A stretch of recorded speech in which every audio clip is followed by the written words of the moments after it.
Então, nós vamos começar pelos consegues. O que são os consegues?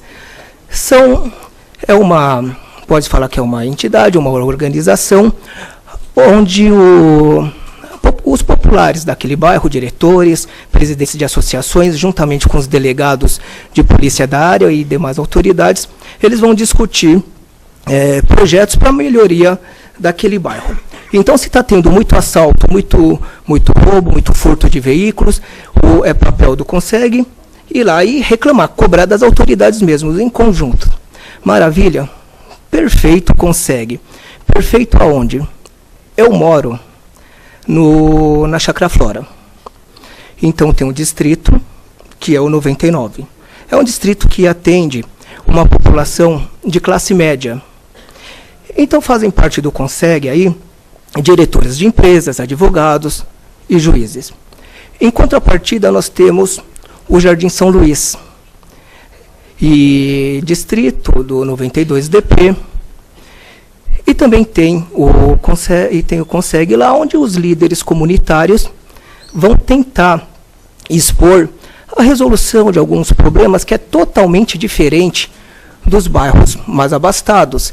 Então, na Chácara Flora, você tem problemas de furto, é um playboy aqui ou ali fumando um baseado. Já nos bairros mais periféricos, o problema é o tráfico de drogas. É o tráfico, roubos de motos, muito 180, que seria a receptação, e o líder comunitário faz parte do Consegue. Os senhores acham aqui que o líder comunitário vai lá falar pro doutor, olha, tem uma boca de fumo aqui, o senhor pode ir lá resolver esse problema? Se ele fizer isso, ele morre. É a grande verdade. Foi agora, há 2 semanas atrás, eu não vou falar o bairro, mas é um bairro da periferia, que o líder comunitário, ele levou 3 tiros. Ele foi alvejado com 3 tiros.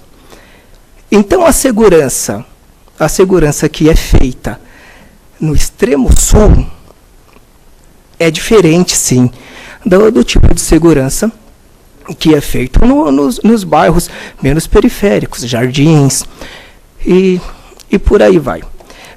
Quando tem uma morte no extremo sul, vamos falar nesses bairros, que nem esse que acabou de pegar fogo, se não me engano, Heliópolis, a população vai tudo dormir na calçada e vai brigar pelo seu bolso, sua bolsa aluguel lá de R$400, e todo mundo se inflama, R$400 eu vou pagar do meu bolso. Por aí é para vocês terem um entendimento do que eu estou falando a nível de segurança. Então, morreu alguém no bairro, vamos lá, Jardim São Luís. A população se revolta e vai queimar ônibus. No dia seguinte, essa mesma população, mesmo popular que queimou um ônibus, ele não tem ônibus para voltar para casa. E não vão investir em ônibus novos. Ele fica sem ônibus. Já nas grandes, quando uma família perde um ente querido, isso causa comoção. O que acontece? Criou-se uma ONG. Aí vão criar uma ONG, e vamos lá, que eu sou da paz. Existe aí o Instituto Ivisotas, que é muito bacana, e criou-se uma ONG. Então, para a periferia, nós temos aí, vamos queimar ônibus. Os mais abastados vão se criar ONGs. Dessas ONGs, quando essa ONG ela faz um sucesso, e como ela faz o sucesso através do clamor, o clamor público, atiraram uma criança da janela, que horrível, foi pego e tacaram fogo numa dentista, nós vamos falar isso daqui a pouco. É tudo muito preocupante, é doloroso. Como que essa informação vai chegar para os senhores? Nós já vamos falar sobre isso. Eu poucas vezes, em estudos, eu vi alguma ONG que foi criada por alguém que não tivesse um motivo claro para ser criado. Então, como assim? Geralmente é um filho que foi assassinado, é um amigo que foi atropelado, podemos ver aí, ou não foi acidente. Por que será que a sociedade civil não se une antes que o fato ocorra? Sempre tem que acontecer alguma desgraça aí para poder se unirem.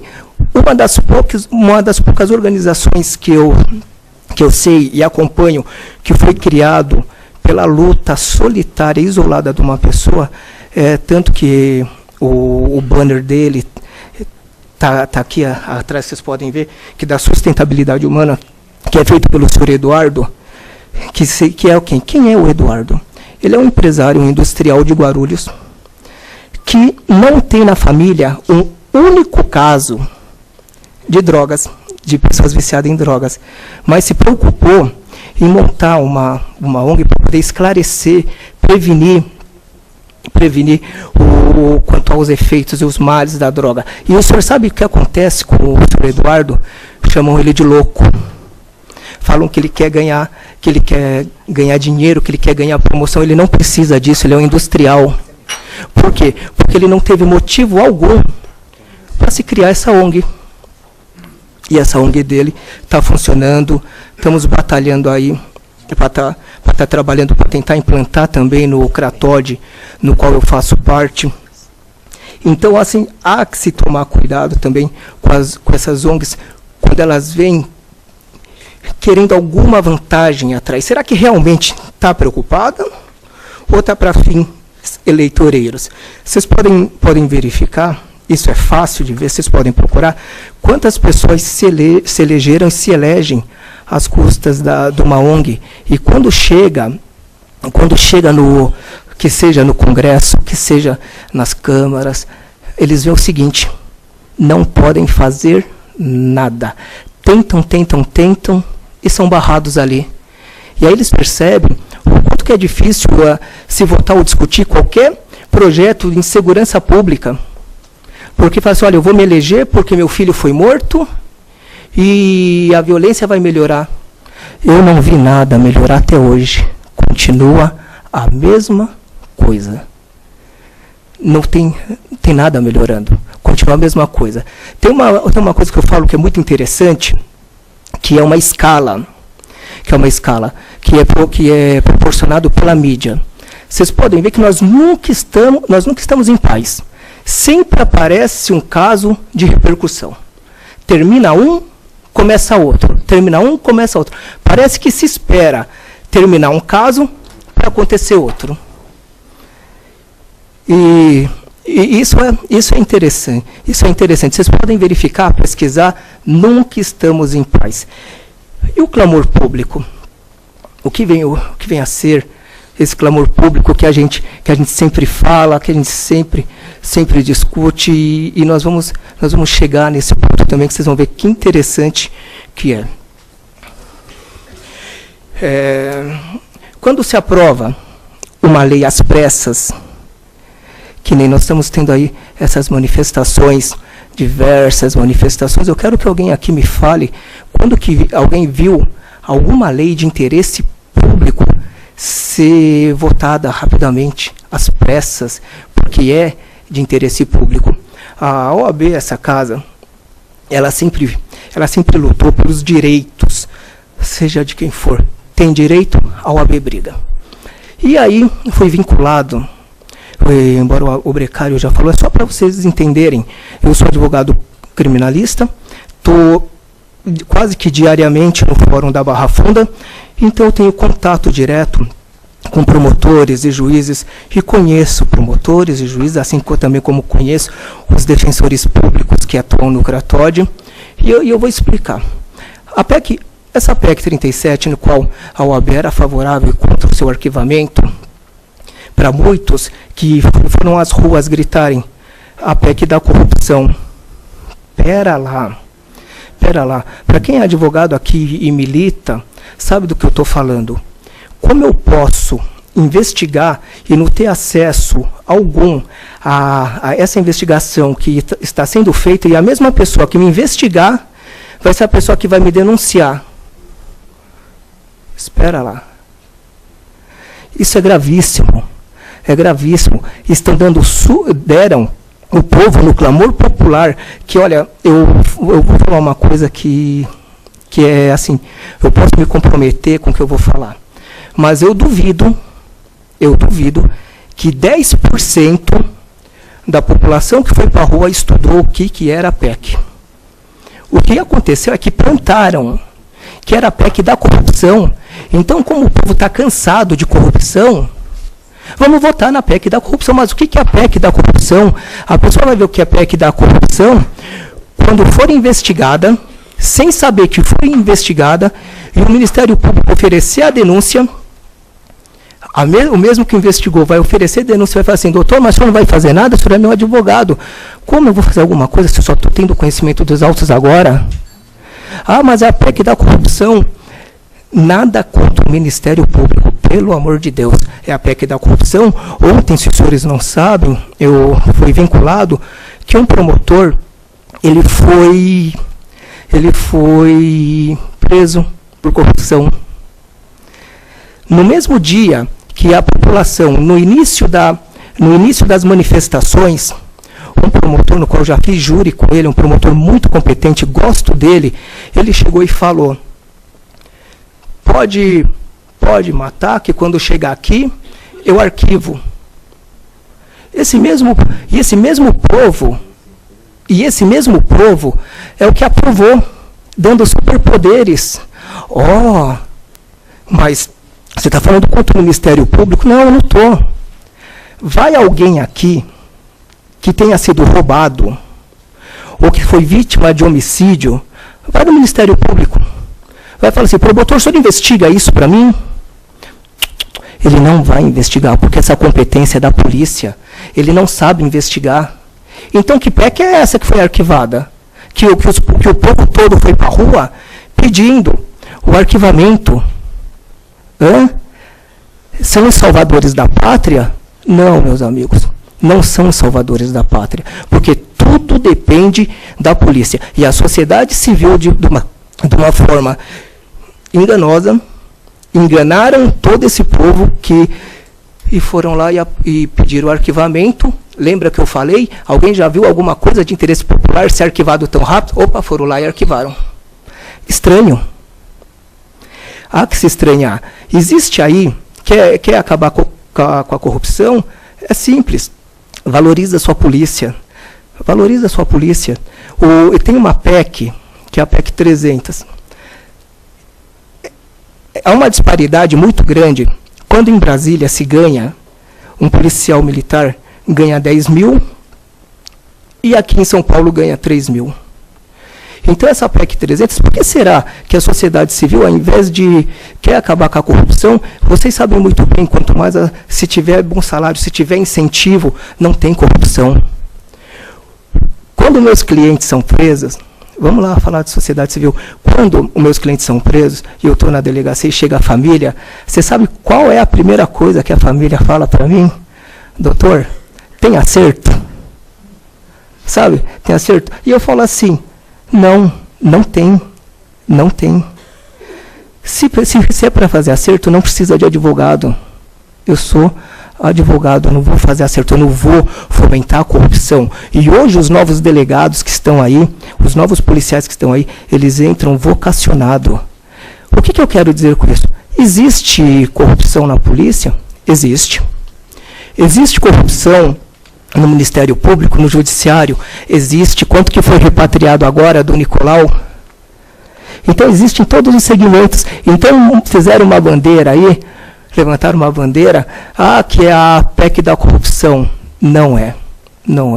É a PEC do superpoder, que a mesma população que foi às ruas pediu, que não sabe o que foi pedir, aguardem. Porque não vai mudar nada. O Ministério Público, ele só vai investigar quem ele quiser. A população, essa sociedade civil que foi atrás para tentar uma justiça, não vai ter nada. Aí agora também, por conta do clamor público e da sociedade civil, a famosa sociedade civil, querem colocar como hediondo o crime de corrupção. Quem vocês acham que vai para a cadeia? Vai para a cadeia aquele coitado que está dirigindo sem habilitação, ou um menino que trabalha aí, porventura, desculpe o palavreado, o vaporzinho do tráfico, fala assim, olha, me dá aí eu te dou R$1.000. Esse vai entrar como no crime hediondo. Entendeu? Então tem muito que se tomar cuidado com o que vai ser aprovado. E falaram tanto de Datena, falaram tanto de Marcelo Rezende. Eu, particularmente, não tenho nada contra essas pessoas e acho que eles prestam um relevante trabalho dentro do que eles fazem. Porém, não cabe à sociedade civil, novamente, que é extremamente enganada. É enganada por essa mídia. Eu vou contar rapidamente para os senhores 3 casos que eu trabalhei, para vocês poderem entender o que eu estou falando, qual é a importância da sociedade civil em se esclarecer. Eu não sei quantos advogados, quantos estudantes de direito tem aqui, não cabe mais. Se vocês estão aqui é porque vocês estão preocupados com o direito, vocês estão preocupados com a verdade, então não cabe mais aos senhores ver alguma coisa, saber de uma notícia e julgar sem tomar conhecimento, sem se aprofundar daquilo. Porque isso daí é coisa, desculpa falar, da Dona Maria da esquina dessa manicure, não para os senhores. Os senhores têm que levar a informação e falar assim, olha, está errado. Eu posso falar isso daí tranquilamente quanto ao auxílio reclusão.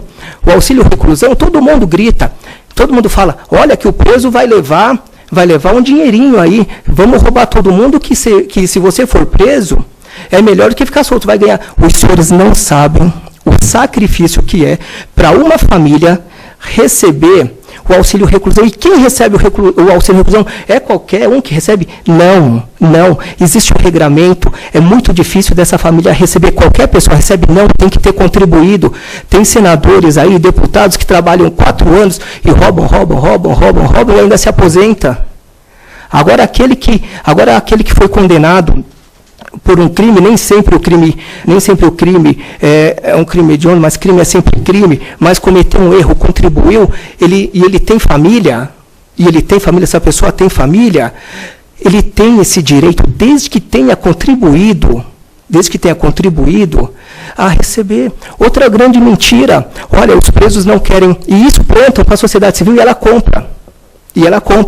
Outra grande mentira é quando falam que o preso não trabalhe, que a gente sustenta preso. Mentira! Nós não sustentamos preso nenhum.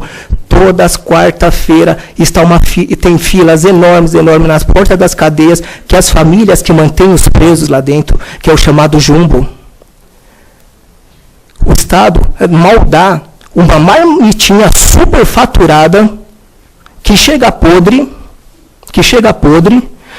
para os presos comer. Só para vocês saberem disso.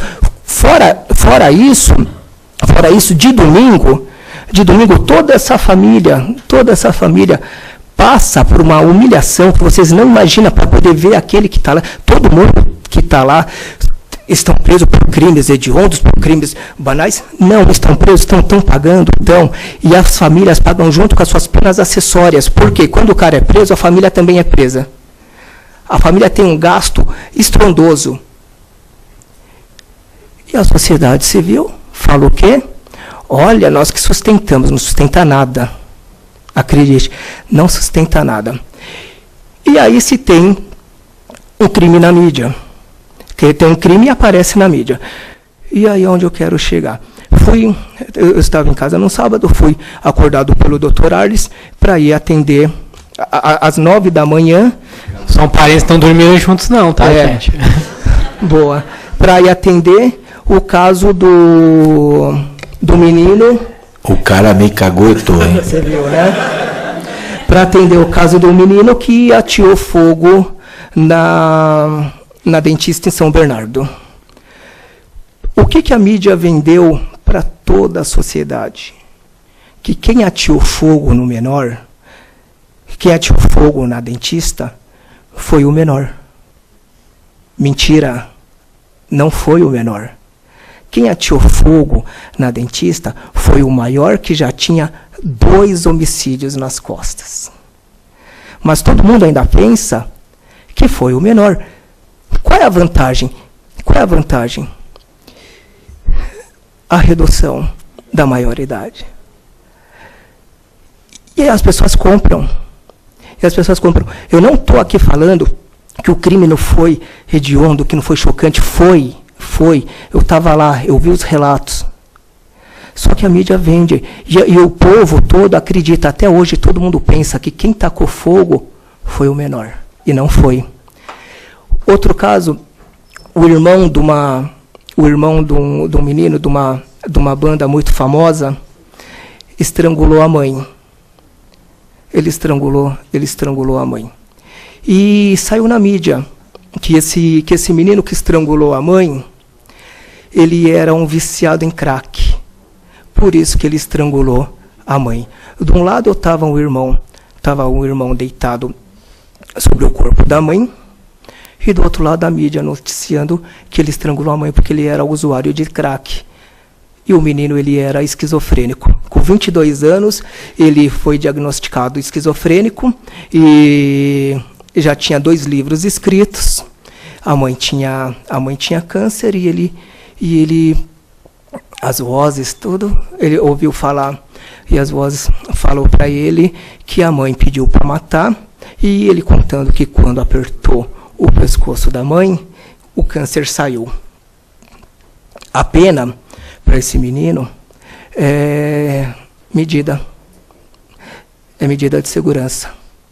Sabe o que vai acontecer? Fora da família ter perdido a mãe, perdeu o filho pro resto da vida numa prisão perpétua. E ainda todo mundo fala que foi por conta de pedra. Não foi, o menino é doente.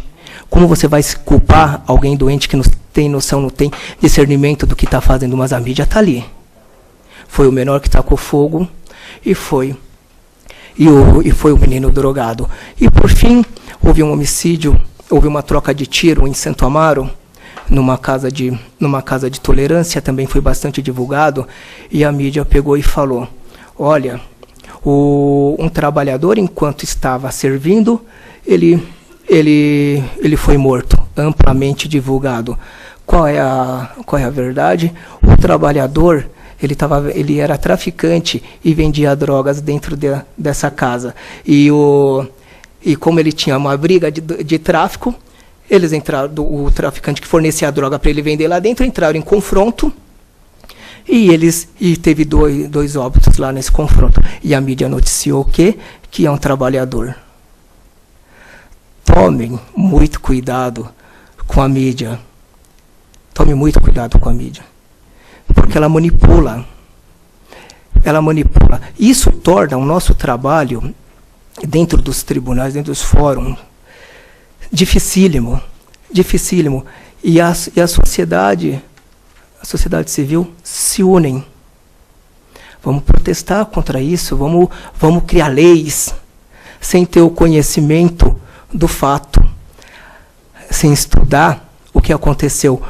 Os processos são públicos, quer saber dos processos? Vai no fórum, vai ver, mas não tem que se omitir opinião do que não conhece. Isso é muito perigoso. Por fim, eu não vou me estender muito, e eu gostaria de concluir. Cada um aqui dentro, desde que unido de uma forma pacífica, pode mudar a vida de muitas pessoas sem ter nenhuma desgraça na família. Por que não se unem? Por que não se unem para fazer, nossa, eu vou fazer uma ONG, sim, eu sou contra isso, então eu vou fazer. O governo do estado agora, ele criou um cartão, eu esqueci o nome do cartão, peço até desculpas para os senhores, que é o auxílio para as famílias que têm dependente de drogas em casa. O meu pior dia e o meu melhor dia é as sextas-feiras que eu estou nesse Cratóide. Vocês não imaginam o que eu vejo. E aí eu vejo gente com cartazinhos, e vamos liberar a maconha, vamos fazer passeata da maconha. Não deixa de ser uma sociedade civil. Sabe? Então a pessoa que usa crack, estando aí no princípio como que fala, da igualdade, então quem fuma crack pode também se manifestar, olha, libera o crack, eu quero fumar crack também. Se o cara pode ir na maconha, eu posso no crack, eu posso ir na cocaína. Vocês estão entendendo? E as pessoas se unem sem saber do que se trata. Essas pessoas que vocês veem na rua, foi engraçado que essa semana eu estava no meu carro e encostou uma dessas pessoas, eu estava com o vidro aberto, o cara olhou para mim e falou assim, e começou a chorar, falou assim, poxa, muito obrigado por o senhor não ter fechado o vidro na minha cara. Eu falei assim, fica tranquilo. Foi lá, limpou meu carro, limpou meu vidro de graça tal, e saiu. E aí eu recebo mães com câncer que os filhos, em estado de drogadição, quebram a mãe no meio. Pais com câncer falam assim, eu vou matar crianças de 12 anos viciadas em crack. E eu não vejo a sociedade civil se movimentar para fazer nada, salvo uns heróis como o Eduardo, que luta freneticamente, tira do seu bolso para tentar ajudar essas pessoas. Eu não ganho absolutamente nada no Cratode. Deixo o meu escritório para ir lá fazer o meu trabalho. Saio de lá, péssimo, que vocês não imaginam que eu vejo. E aí o governo, só para finalizar, ele criou um cartão para auxiliar as famílias desses dependentes. E o que já plantaram? Bolsa Noia. Bolsa Noia, Bolsa Droga, todo mundo indo contra. Só que ninguém fala o seguinte, a família não recebe um único real desse dinheiro. Quem recebe esse valor, após o médico vai avaliar se aquela pessoa realmente tem estado de dependência, não é um cartão permanente, no máximo durante 3 meses, que é o prazo que quando nós pedimos a internação involuntária, ou a internação compulsória, tá? Eles ficam no máximo 60 dias. Por quê? Após o estado, eles entram em drogadição, e após a melhora vai para tratamento ambulatório. E esse valor vai direto para essas instituições que cuidam, são instituições sérias. Por quê? Porque você imagina, as famílias não têm dinheiro para tratamento custa caro, o SUS não tem vaga. São poucas vagas, nós temos aqui muita dificuldade para pedir a internação. É muita dificuldade mesmo, e não pensem os senhores que são só pessoas de baixa renda. Eu já pedi o cancelamento da licença de médicos, para que temporária, para depois que ele estivesse tratado, ele volta a clinicar. E aí vem a mídia, aí vem a sociedade civil e fala, é a Bolsa Noia. Em São Paulo, não existe, em São Paulo capital, não existe esse benefício para as famílias. Os senhores sabem por que não existe em São Paulo capital? Porque existe o Cratode. Porque nós cuidamos dessa parte de pedir a internação, e aí o governo, bem como a prefeitura, são obrigados a disponibilizar vagas. Então diante do que foi falado aqui, diante dessas reflexões, eu gostaria que os senhores pensassem o que os senhores podem fazer, quanto sociedade civil, para melhorar o que está aí. E ainda mais, para divulgarem, quando tiver alguma coisa polêmica que vai chocar, sim, vai chocar no primeiro instante. Respira, vai saber realmente o que está acontecendo, do que se trata aquela matéria, e aí vocês vão divulgar, que daí vocês vão disseminar a verdade.